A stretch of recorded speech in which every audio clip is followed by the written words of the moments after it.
Hello folks, this is Paul with VHScollector.com, and today I'm going to actually talk about a Blu-ray.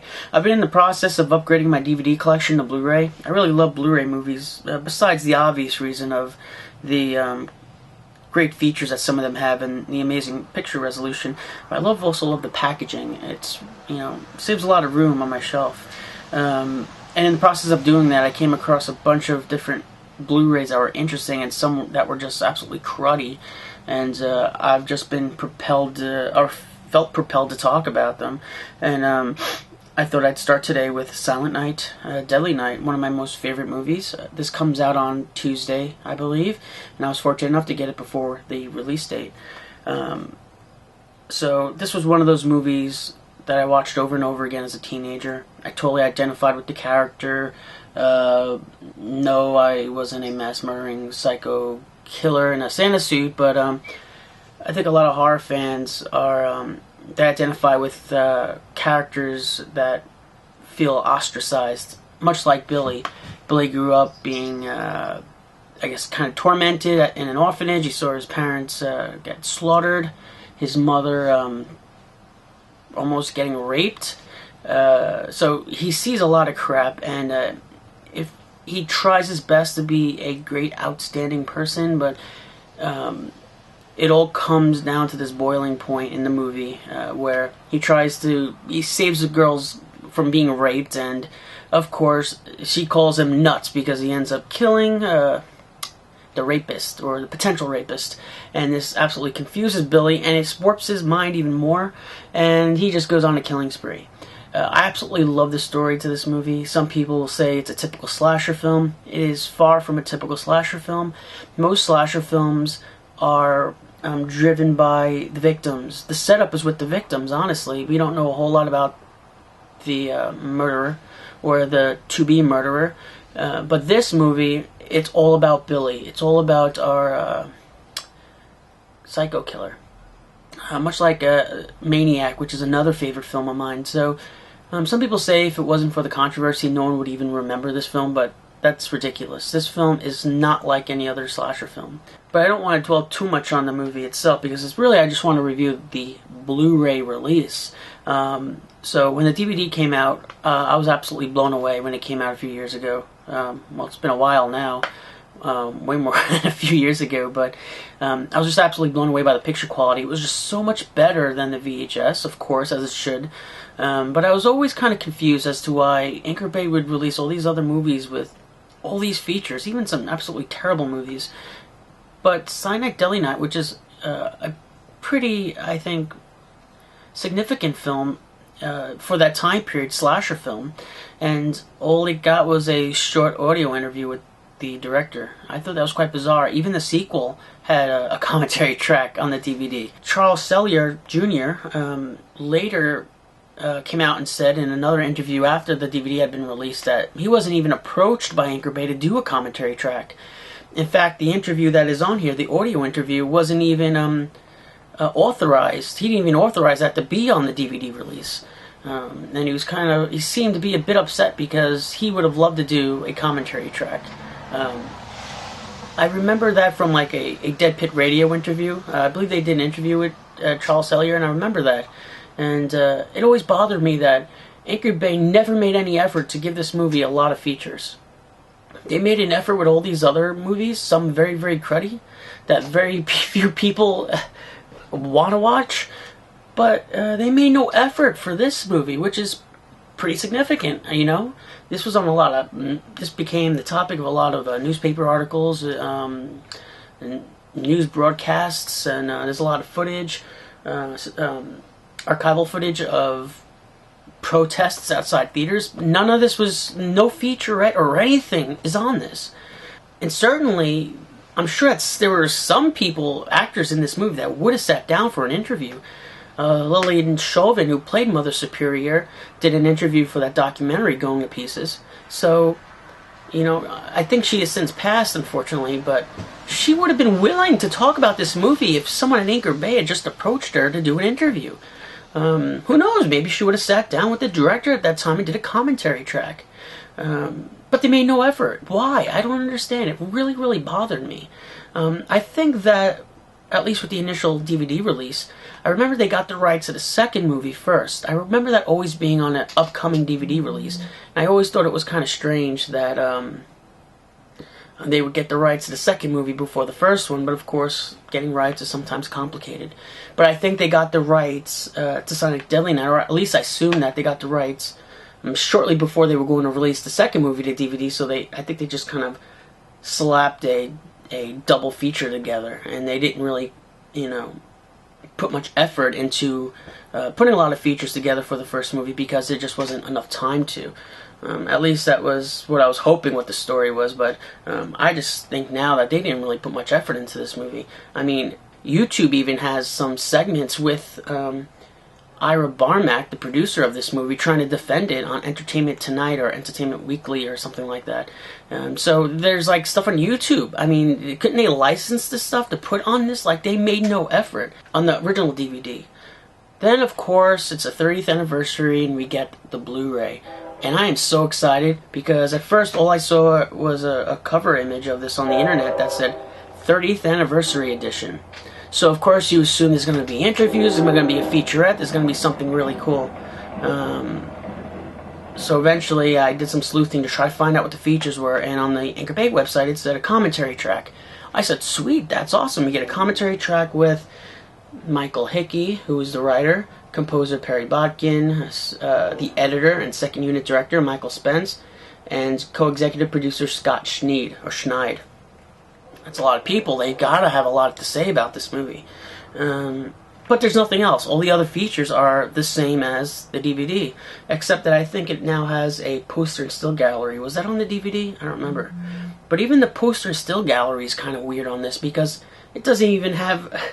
It has like a scan of the VHS cover, but it's the slipcase and not the big box. And the big box is the iconic one that's actually more common than the slipcase. I just thought it was really strange. There was a lot of stuff that they should have added in the poster and still gallery that I've seen that didn't make it. But there were some interesting things that I haven't seen before, so I don't know, it was just really weird.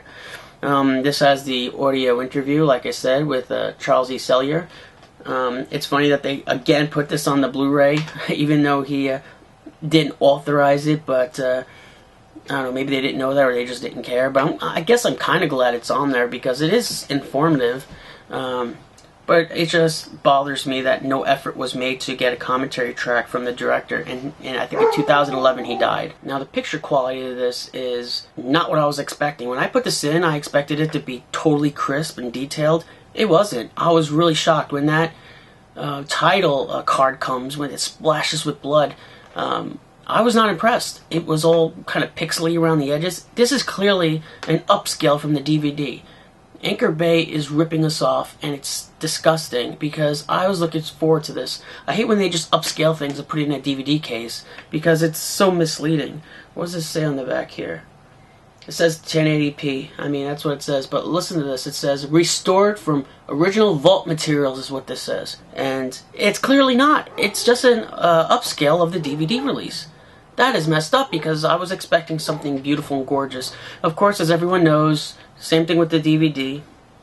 They had to splice in all the uncut scenes from, I don't know, a Video Master or something. But the source of that uncut footage is terrible. And sometimes I think even the VHS segments of those uncut scenes look better. I believe there's a laser disc of Sonic Deadly Night out there too. I wonder if they explored that as a possible avenue to get some of that uncut footage that they could have spliced in the movie. I just feel like there has to be better footage out there of those uncut scenes because they look worse. They come off as worse than the VHS. Now, as for the commentary track, it is there's four people, like I said, on the commentary track, and out of the four people, there are still long pauses. It's almost like they're just sitting there watching a movie, and once in a while they'll comment. In the beginning, they talk a lot about the writing and the story, where the story came from, that it wasn't actually based on any novel, like Charles Sellier says in the audio interview. They talk about a few other myths that Charles Sellier had said that, like the antler scene. In the audio interview, he says that they kind of came up with that idea on the spot, but that's actually not true. It was in the script. There are some interesting little anecdotes in the commentary track, but because these people weren't on the set with the actors, even the second unit director, he was really just doing like pickup shots and stuff. We don't really get any insight of how it was working with the actors, what their personalities were like, or anything. A lot of us are very curious about Robert Brian Wilson, who played Billy, and they don't talk about him at all. I think they say, "Oh, was he a local actor?" And they said, "No, I saw him in a few TV things." That's it. They don't really talk about this guy. So we really don't know that much about the actual production of the movie. We know a little bit. They mention a little bit, but a lot of it's about the writing, the story. The editor talks about some of the editing, but we still really don't know about how it was working with these actors. Which is a shame, because that's what a lot of people want to know, like the actual production. We hear a lot about the controversy, but it's really nothing, a lot more that we haven't heard before or read before. Not much new insight about that. I don't know. I just wish that there was maybe a moderator with these guys trying to keep them on their toes, talking about interesting things, and that just doesn't happen. So here's a close-up of the case. It's the classic artwork. Here's the back with the features. I love Billy there. But when you actually buy this and you see this is very grainy and pixely, that image of him. You'd think that if it was an actual HD print, that would be a nice crisp screenshot, but it's not. It looks not good at all.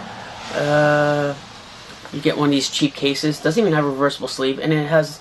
It's one of those cheapo cases with that recycling symbol on there. Come on, guys. The studio, you're not fooling us. You're not concerned about protecting the environment. You're concerned about saving money on plastic. You're not fooling us. Like, it's so flimsy and crappy. Like, I have to buy a whole lot of new cases just to get sturdier cases. I shouldn't have to do that. This thing was like 15 or 16 bucks, something like that. And you should get a better quality case. This isn't a $5 budget Blu-ray. So yeah, I'm incredibly disappointed. Every release of this movie has been botched in some way. No effort had been made to give this a nice release with featurettes and interviews, and no effort was really made. It wasn't made the first time around, and it wasn't made the second time around. It also wasn't made all the other subsequent releases on DVD. Made no effort at all to do justice for this film. They could have even probably gotten Linnea Quigley. She doesn't seem busy. Maybe they could have gotten an interview with her. She's always doing conventions and stuff, and I'm sure she could probably use the money if she's doing all these conventions, but it's just not here. Like, why? Anchor Bay, what is the problem? And what about Scream Factory or Shout Factory or whatever? You know, they're out messing around with these lower, titles. They release some great stuff, don't get me wrong, but they'll give a movie like Evil Speak a featurette with interviews and stuff, but they'll waste, they'll use their time or resources to do something like that. But how come they didn't do a collaborative effort with Anchor Bay to do a nice packed feature for this, or release for this? I mean, that would have been amazing. I just don't know what happened. I wish I could know. Well, is there someone over at Anchor Bay that hates this movie? They don't want to invest the money in this? I don't know if anyone remembers, but this was actually in theaters last Christmas, around that time, around October to December. And I knew that when they were released, I don't know how I ended up not going to that. I planned to. Before I knew it, it had passed. But to me, it hinted that we were going to get a Blu-ray release. Maybe this was some kind of marketing tactic to see if it was worth putting on Blu-ray. And of course it is. It's common knowledge, because they've released worse movies on Blu-ray. And if they were going to... And I thought because they were showing it in theaters, maybe they do have a new HD print. You're not getting HD print here, guys. I am sorry. You're not getting a print. Yeah, overall, huge disappointment. Don't buy this expecting a crisp picture. Something with detail that's going to pop out at you. It looks terrible. The uncut scenes are wretched looking. They stand out a lot, and they just ruin the experience. And I just feel like there has to be other video sources that they could have used that look better than what they use here. I mean, they don't even put a lot of effort to color correct the uncut inserts. like they have like a yellowish tinge to them. I mean, that's not something very complicated to do in like video software. Features, same as before.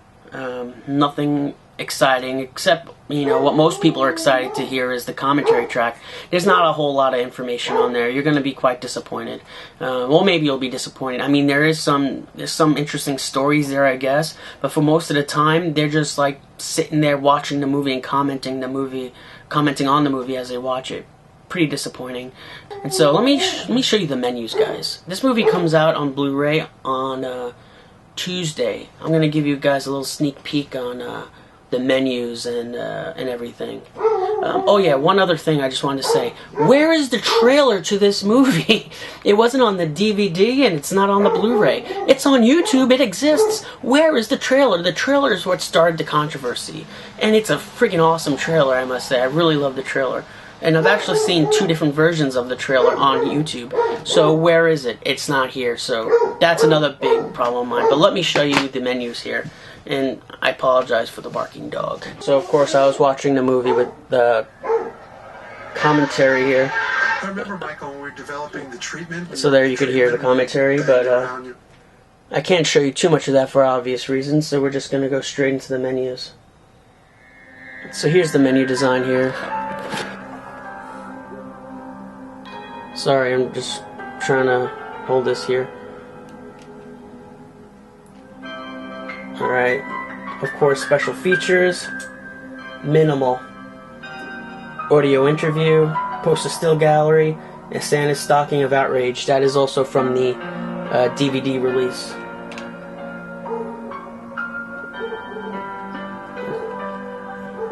Here you got the setup, which of course has